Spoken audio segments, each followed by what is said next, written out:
I'm Kristen Goodwin. On this episode of the Fox News Rundown, social media flooded with reactions to violent protesters breaching the U.S. Capitol building. What can congressional leaders do to curb the anger swelling across the nation and restore faith in the fairness of the American system of democracy? Republican Congresswoman Cammack of Florida and Michigan Democratic Congresswoman Slotkin weigh in on what lawmakers should do to rebuild confidence in the election system and heal the country.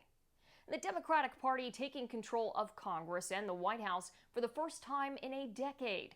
Fox News Sunday host Chris Wallace discusses what this means for the Biden administration and the future of America. Plus commentary from Fox News contributor DeRoy Murdoch. The Fox News Rundown is a daily news podcast where we take a deeper look at the stories important to you. You can subscribe on your favorite podcast player by going to foxnewspodcasts.com. I'm Janice Dean. I'm David Asman. I'm Dana Perino, and this is the Fox News Rundown. Friday, January 8th, 2021. I'm Lisa Brady. President Trump has conceded, and he's calling for unity. An appeal also coming from both sides in Congress after the attack on the U.S. Capitol. I think the greatest threat to Americans right now, all Americans, is the division between us. I'm confident that we will move past this and we will be stronger tomorrow as Americans rather than one party versus the other. I'm Chris Foster. Some of President Trump's supporters are turning their backs after Wednesday's riot at the Capitol. If you're a Republican looking to run for election, yeah, there's a danger of a primary from the right if you're a Republican. But in terms of an election, I got to think the support of Donald Trump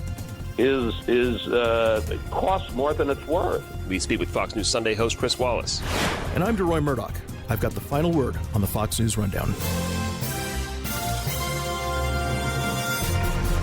More than 2 months after Election Day, President Trump acknowledges it's over. A new administration will be inaugurated on January 20th. My focus now turns to ensuring a smooth, orderly, and seamless transition of power. This moment calls for healing and reconciliation. He posted this video message Thursday night after a lock on his Twitter account was lifted. He also said serving as president has been the honor of his lifetime and wants supporters to know the incredible journey is only just beginning. But he started the message by condemning Wednesday's violent siege of the U.S. Capitol, calling it a heinous attack and saying he's outraged, like all Americans. The demonstrators who infiltrated the Capitol have defiled the seat of American democracy. To those who engaged in the acts of violence and destruction, you do not represent our country. And he says those who broke the law will pay. Some members of Congress accuse the president of inciting the violence, and they want him out of office now. In calling for this seditious act, the president has committed an unspeakable assault on our nation and our people. I join the Senate Democratic leader in calling on the Vice President to remove this president by immediately invoking the 25th Amendment. If Vice President Mike Pence and the cabinet don't act, House Speaker Nancy Pelosi says there may be another impeachment effort, though it's not clear just how quickly that could be done. President-elect Joe Biden staying out of that discussion as he condemned the attack again on Thursday. They weren't protesters. Don't dare call them protesters. They were a riotous mob, insurrectionists, domestic terrorists. Some Republicans have also criticized the president, a few even joining the call to remove him from office. But South Carolina Republican Senator Lindsey Graham says there should have been a stronger response to other protests that turned violent. The mistake we made is when people tried to destroy the courthouse in Portland, they weren't prosecuted to the full extent of the law. When they occupied Seattle, they weren't prosecuted to the full extent of the law. So the appeal for national unity may have a long way to go, even in the damaged halls of Congress. There's been a lot of dangerous rhetoric that, quite frankly, is just not helpful, of finger-pointing and playing the blame game. Congresswoman Cammack is new to Capitol Hill, a freshman Republican lawmaker from Florida. We need to focus on what comes next. And for me, that is getting to work on behalf of the constituents that we've been sent to Washington by. And I think it's so important that we all just as we have denounced the violence throughout the year, burning and rioting and looting of our cities, we need to denounce the violence that took place and begin to look for answers.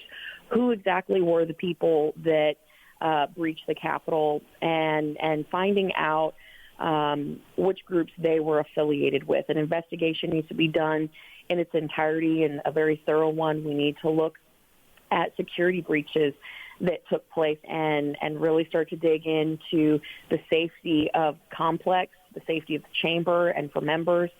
There's just too many questions that need to be answered at this point in time. And my hope and prayer is that calmer heads will prevail in all of this. What about these calls for removing the president from office? I mean, there are some lawmakers who say he's dangerous and shouldn't be allowed to stay for these last, couple of weeks. This is getting to a point of insanity. We're 2 weeks away from a peaceful transition of power. The president issuing the statement reinforcing that we will have a peaceful transfer of power. And efforts like this, the 25th Amendment Commission, calls like this when we're in such a short window in this transition phase, they're just not helpful.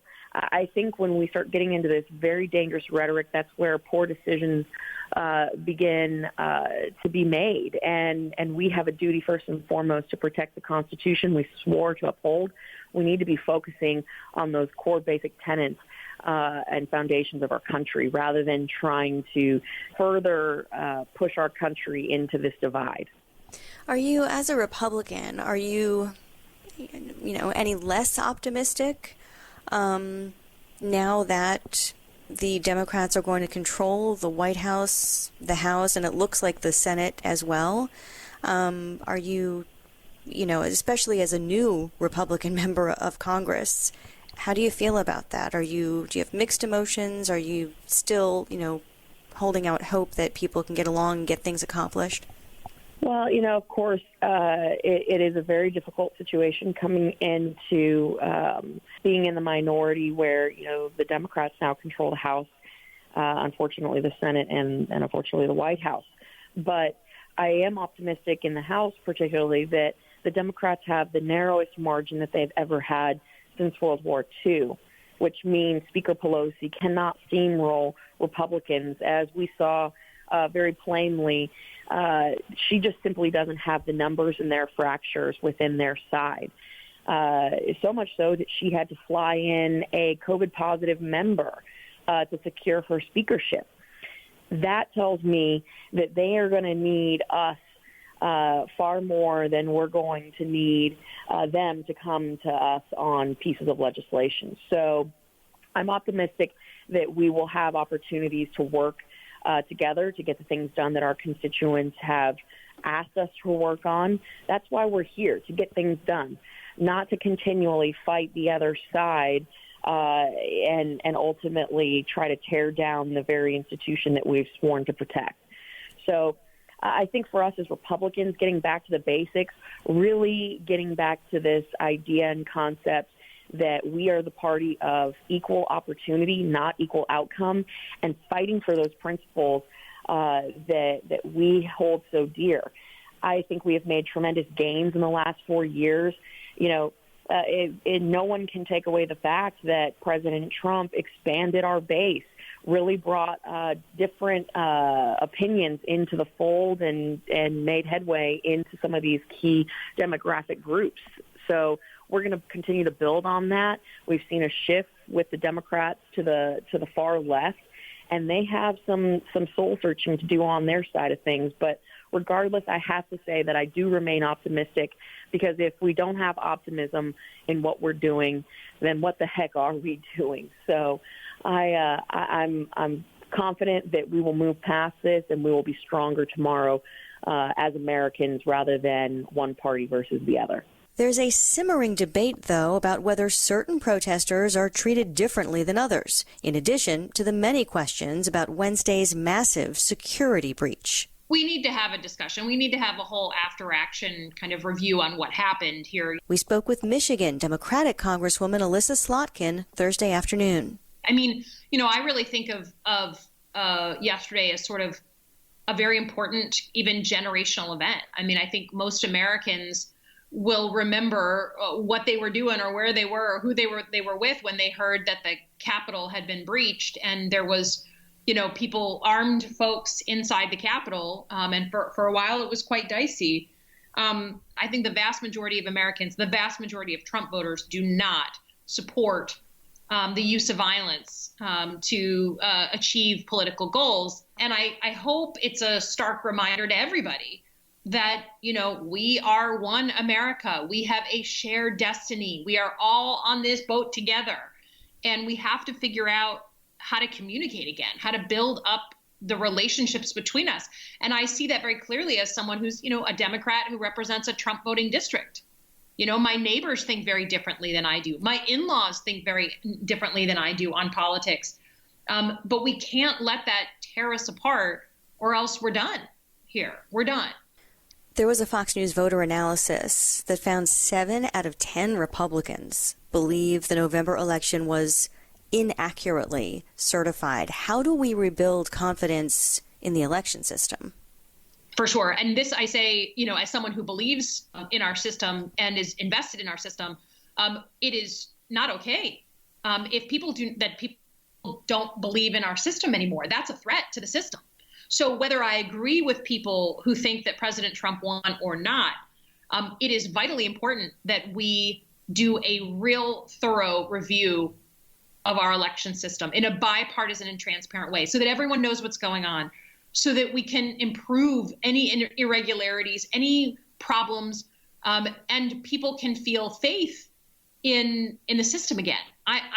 In my state, the Secretary of State has committed to doing a bipartisan lessons learned on the 2020 election and then attacking the problem, again, Democrats and Republicans together, where there's any problems or inconsistencies in the system. So that kind of thing I'm in full support of. And do I think that, that Donald Trump really won the state of Michigan? I don't.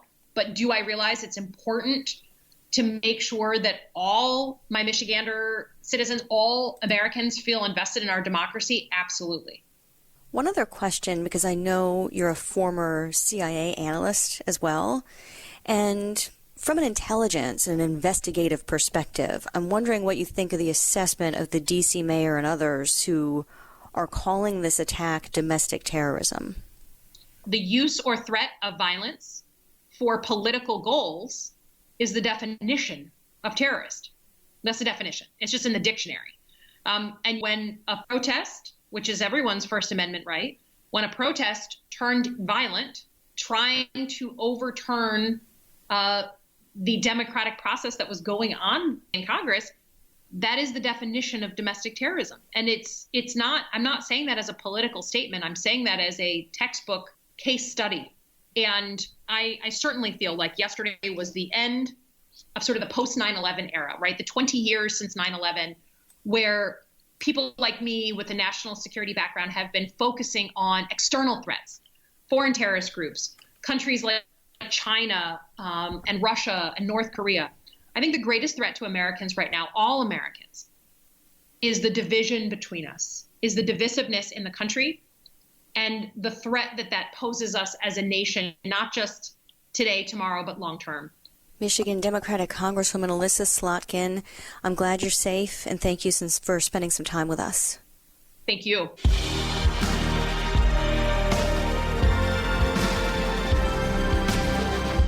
This is DeRoy Murdoch with your Fox News commentary. Coming up.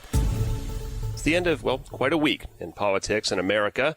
Joe Biden has his Electoral College victory affirmed by Congress with the count announced by Vice President Pence. The votes for President of the United States are as follows. Joseph R. Biden, Jr. of the state of Delaware has received 306 votes. Donald J. Trump of the state of Florida has received 232 votes.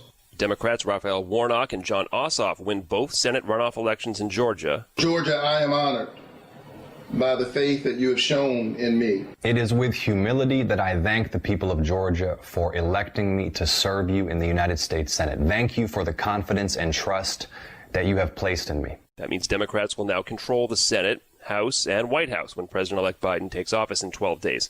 It's what happened Wednesday that most Americans will never forget. the riot at the United States Capitol during that joint session to affirm Joe Biden's victory by people claiming the election was rigged and stolen from President Trump. We got here by a president who kept pushing the envelope further and further, broke through the envelope. Chris Wallace is the host of Fox News Sunday. He shut out the people who would have tried to stop him, to restrain him, to tell him things he didn't want to hear, and he surrounded himself with a bunch of sycophants. We got here by politicians who decided, I think oftentimes, most times, for their own cynical political purposes, said things they didn't believe, did things they knew were wrong, to try to play to the Trump base. And I think we got here because of social media and the media and people who thought it was cynically in their advantage to side with the president, and particularly in terms of, since the election, to propagate these absolutely baseless theories of widespread election fraud. Yeah, I mean, my reaction at first glance, how shocking it was, is how shocking it wasn't. And that it almost seemed inevitable, given the president's language to his supporters since the election, especially over the last couple of weeks, I guess, last month, when it became clear he wasn't getting any love from the courts. And then just the general sense of anger in the country anyway over the last year. I have to tell you, I watched his speech on the Mall on Wednesday when he went on for more than an hour and talked about, we will never concede, we will never accept this, we'll going to march down to the Capitol. Of course, he didn't. He got in his limousine and went back to the Oval Office. And I thought to myself, this is a guy just flinging a match on burning, on dry timber. Did I expect that they were going to take over the Capitol? No. I couldn't imagine that because I'd never seen it in my life. But did I think it was going to lead to trouble and confrontations and violence? Absolutely. It ended up so much worse than, even my deepest, darkest concerns about what was going to happen. Yeah, I heard you use the word desecration, and I think that's apt. It was gross. Yeah, I've been telling this story today that when my first job in Washington, back in 1978 for NBC News, as I was covering the U.S. Senate.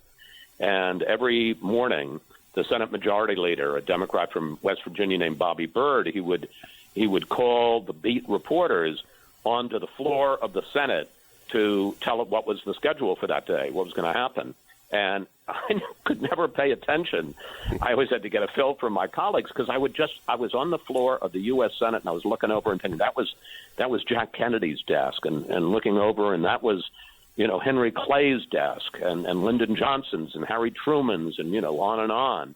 And I was so thrilled to be there and to watch these thugs, these anarchists, these terrorists roaming the floor of the U.S. Senate, sitting in the chair of the presiding officer, the chair that the vice president, Mike Pence, had sat in an hour before. This was absolutely the desecration of a place of religion, in effect, of our civic religion, a citadel of democracy, and they ran rampant there for hours and forced out members of the House, members of the Senate, who were there fulfilling their constitutional duty under Article 2 to count the vote, and they were running for their lives because they were worried the mob was going to seize them.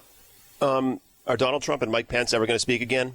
Pence was as loyal vice president as you could imagine, at least publicly. But in the end, anybody that isn't anybody that isn't matter. It doesn't matter. If it doesn't matter because in the end, Mike Pence did so many things for Donald Trump over the course of the 4 years. Had to sit there at things that you knew he was horrified by and play the loyal soldier. And then, in the ultimate, and there was no choice. Look, anybody who reads the Constitution, and I've spent more time than I care to think about reading Article 2 of the Constitution, the 12th Amendment, the 1887 electoral vote count. There's no way under any interpretation, except for these loony people who the president surrounded himself with, to think that Pence could unilaterally overthrow the results of the election. And would we want a vice president to be able to overthrow the results of the election And so Pence says, no, I can't do that, which is just something he blatantly can't do. And the president has ticked at him. Why would, whether they talk or they don't talk, it doesn't matter. I think they both showed who they were. We've talked a lot about how much influence President Trump might have later down, from the sidelines. You got to think it's a lot less now. Absolutely, and probably not for the right reasons. The right reason would be that the president abdicated such. You're seeing people leaving with days left to go. But that's not the reason that I think his influence is gonna really wane. I think it's because he's almost got reverse coattails now. I think he's a drag on the party. I know people have lived in fear of the Trump base, and they're still big, and you're not going to want to take them on. But look what happened in Georgia. He went down there, and I think he's probably, if you're a Republican looking to run for election, there's a danger of a primary from the right if you're a Republican. But in terms of an election, I got to think the support of Donald Trump is costs more than it's worth. It has in a cost benefit analysis, it ends up as a net negative. Yeah. Well, like those two wins in Georgia mean Democrats take control of Congress. It's slim margins in both houses, but slim's better than none or deficit. What difference do you see those wins in Georgia making to President Biden? Well, I think it'll make a big difference in some things. I think that, for instance, in terms of getting his cabinet through, getting judges appointed, it'll have an enormous impact because, that rule has been changed. It simply takes a simple majority of 51 votes, and with Kamala Harris breaking the tie, there'll be 51 votes. So I think that's one of the reasons, incidentally, that you suddenly saw the Biden camp announce that they're going to name federal district Judge Merrick Garland, federal circuit court judge Merrick Garland as the U.S. attorney. One, that they'll be able to get him through, and two, that they're going to be able to get through a replacement for Garland on the Circuit Court of Appeals. On a lot of big issues, a lot of big legislative issues, I'm not sure that it will make such a difference. And I say that because I think it's going to be very hard, and I'm not sure, one, Biden as an institutionalist will push for it, and two, I'm not sure he'd have the votes in the Senate to get it through to end the filibuster. So on legislative issues where you need 60 votes, not 51, I'm not sure it'll make a difference. Where I think it's going to prevent a lot of obstruction from the Republicans, and I think it's going to really empower the center, people like Joe Manchin and maybe Susan Collins and Lisa Murkowski in the Republican Party, to, let's find the things we can agree on, whether it's infrastructure or $2,000 direct payments. We're not going to overhaul the Green New Deal. We're not going to, be able to do some things on health care. But there are some things that we can do, and maybe we'll get those done. And I would also think after this week that there's going to be a huge desire on the part of the right thinkers, correct thinkers in the House and the Senate. We got to show America that we're not as bad as this, that we can accomplish some things, put some points on the board. Yeah. Chris Wallace, here's to better days, host of Fox News Sunday. Good to talk to you, Chris. Thank you. Thank you, Chris.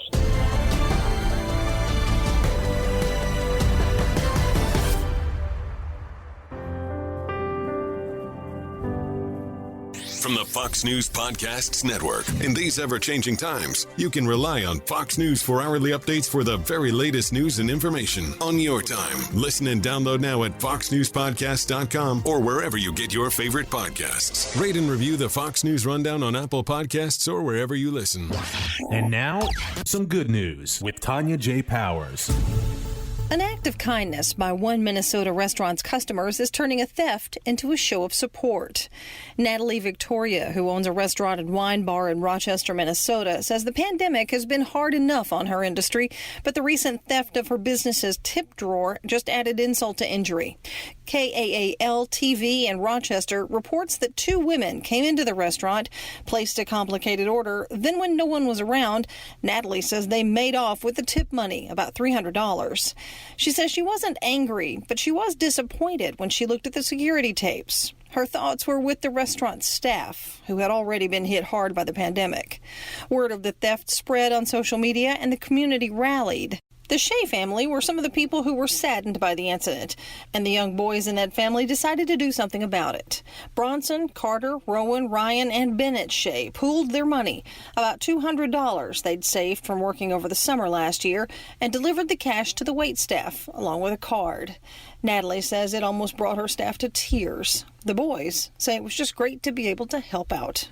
Tanya J. Powers, Fox News.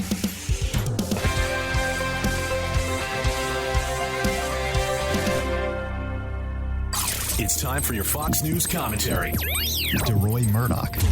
What's on your mind? It's hard to express the shock and sadness I felt Wednesday seeing America's legislative palace breached, a door to the U.S. House floor broken, and senators and congressmen hunkering down, some in gas masks. Most astonishing was to have seen those committing this violence waving not Antifa flags, but instead Trump and MAGA banners. It would have been bad enough if this mob perpetrated these acts of domestic terrorism while House Speaker Nancy Pelosi, Democrat of California, banged her gavel and shut down any objections to Electoral College votes that many of my fellow Trump fans believe are tainted by fraud and other irregularities. 180 degrees on the contrary, the Senate and House were debating Republican objections to Arizona's Electoral College votes. Senator Ted Cruz, Republican of Texas, was making his constitutionalist case to his colleagues with his usual eloquence. Congressman Andy Biggs, Republican of Arizona, head of the Freedom Caucus, rose to express his concerns about his own state's Electoral College votes. Congressman Biggs even presented something that should not have existed, a stack of voter registrations that were approved after the Grand Canyon State's statutory deadline. This is just the sort of vote fraud evidence that the president's supporters have wanted for weeks to be aired in public. Thus, the sheer mind-blowing stupidity of the buffoons who stormed the Capitol. They attacked Congress exactly as it was doing precisely what these people wanted done. This would be akin to Antifa breaking through the windows of the Capitol, just as a Democratic U.S. Senate voted on final passage of Vermont Socialist Senator Bernie Sanders' Medicare for All Act of 2021. Dumb, dumb, dumb, dumb, dumb. With guns drawn on the U.S. House floor and an astonishing 4 people dead, this was the most vicious breach of the Capitol since the British Army burned it down to the ground in 1814 during the darkest hour of the War of 1812. In an astonishing act of self-sabotage, these idiots now have made it enormously difficult for those of us who admire President Donald J. Trump for his enormous domestic and international policy victories. Instead, any discussion of the man who inspired the highest median household income in American history, the lowest poverty rate ever, the complete liquidation of the ISIS caliphate, and 2 COVID-19 vaccines in 9 months will be answered with, "Oh, you mean the boob whose brutes assaulted the U.S. Capitol?" These un-American anarchists have performed an enormous disservice to President Trump, the America First movement, the roughly 75 million voters who cast our ballots for him in November, and our beloved United States of America. Those who invaded the Capitol need to ponder the evil, destruction, and death that they committed. The Capitol Police and D.C. Metropolitan Police should arrest everyone who is in violation of local and federal laws, especially those who were photographed dangling from a balcony over the Senate floor, sitting in the chair on the Senate dais, and grinning behind Nancy Pelosi's desk. These barbarians should be prosecuted and, if convicted, imprisoned for the maximum terms allowed by law. President Trump did the right thing Wednesday afternoon. He issued a video statement from the White House via Twitter and told his overzealous backers to beat it. After hours of chaos, they finally heeded his words. "I know how you feel, but go home and go home in peace." Now, these bums should stay home, ponder the devastation they brought to our Capitol and our cause, and await law enforcement's knocks on their front doors. I'm DeRoy Murdoch. You've been listening to the Fox News Rundown. Stay up to date by subscribing to this podcast at foxnewspodcasts.com. And for up-to-the-minute news, go to foxnews.com. Did you hear the news? Now you can. With instant updates from Fox News for Amazon Alexa. Just say, "Alexa, play news from Fox." In Fox News. It's the latest when you need it, on demand from Fox News and Amazon Alexa. Love Fox News? Click the subscribe button to get more of the news and opinion you trust. And click the Fox News Rundown playlist for the latest episodes.